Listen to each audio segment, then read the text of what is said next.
সবাইকে good morning. সবাই কেমন আছো? আশা করছি ভালো আছো, আর আমরাও বেশ ভালো আছি। রোজ সকালের মতন ঘুম থেকে উঠে আমি চলে আসি আমার এই ছোট্ট বাগানটাতে। আর এখানে এসে মনটা আমার বেশ ভালো লাগে এই ফুল আর ফলগুলো দেখে। তারপরে সকালের বাসি কাজকর্ম সমস্ত কিছু সেরে আমি ঠাকুরকে এখানে পুজো দিয়েছি। আর ভিডিওটা শুরু থেকে শেষ পর্যন্ত দেখার অনুরোধ থাকলো, আশা করি ভালো লাগবে। সঙ্গে ফার্স্ট টাইম চ্যানেলটা কেউ দেখলে সাবস্ক্রাইব করে পাশে থাকার অনুরোধ থাকলো। আর এখানে দেখো মেয়ে টিউশন করে চলে এসেছে, আসার পরে ওকে চুলটা কাটতে নিয়ে চলে গেছি, কারণ হাতে গোনা আর কদিন বাকি পুজো। আর পুজো শুরু হয়ে গেলে তো আর চুল কাটা যাওয়া অসম্ভব ব্যাপার, চুল কাটতে নিই। সেই কারণে আজকেই কাটিয়ে নিচ্ছি, পরে আর সময় পাবো না, সেই কারণে আজকে সুযোগ ছিল চলে গিয়েছি। আর মেয়ে এখানে স্নান করে এসে খেয়ে টেয়ে দিয়ে, ওর স্কুল তো যেহেতু নেই, যে কারণে ও নিজের মতো করে খেলে বেড়ায়।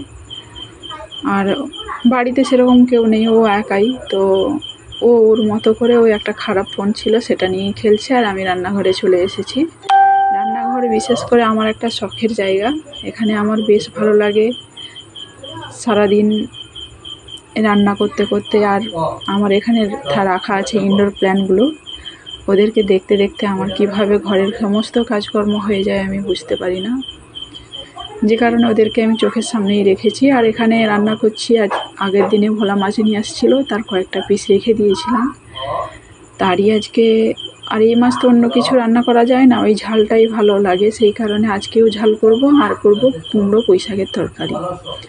আর কি বলো তো, প্রত্যেকটা বাড়ির বউদেরকে একটু হিসাব করে চলতে হয়, যে একদিনে নিয়ে এসেছে একদিনে সব রান্না করে নেব, এরকম করলে কিন্তু মানে কিছুটা রেখে দিয়েছি, কিছুটা তো বেঁচে গেছে। আজকের যেটা বাজার করতে হতো সেটা আর করতে হলো না।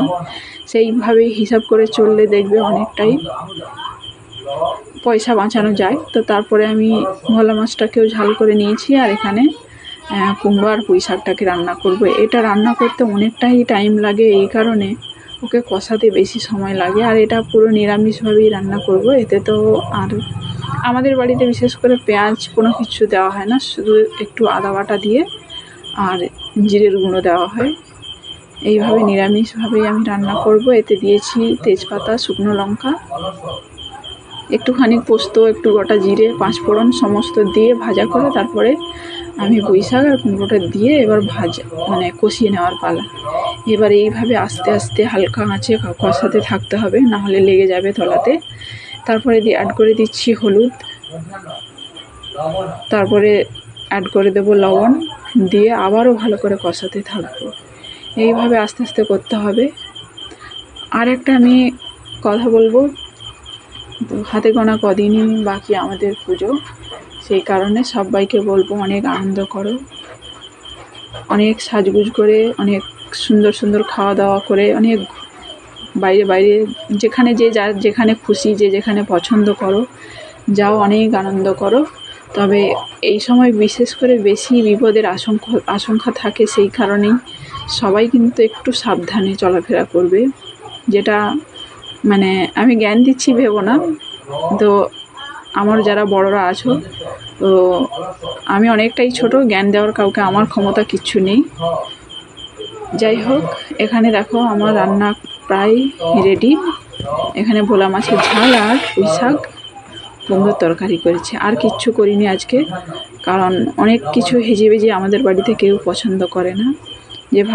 এইভাবেই রান্না পছন্দ করে, এইভাবেই করে দিলে সবাই খেয়ে নেয়। তারপরে আমার দুপুরে খাওয়া হয়ে গেছে, আর খাওয়ার পরেই এসেছে এই বাবু, কিন্তু এর জন্য সেরকম কিছু দেওয়ার ছিল না।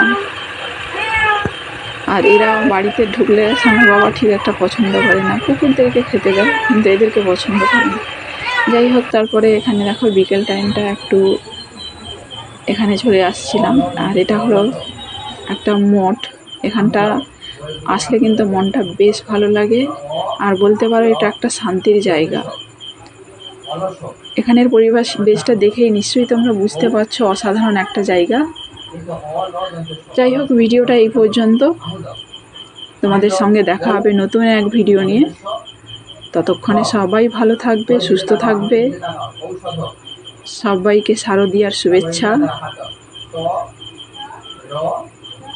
সবাইকে থ্যাংক ইউ অ্যান্ড টাটা।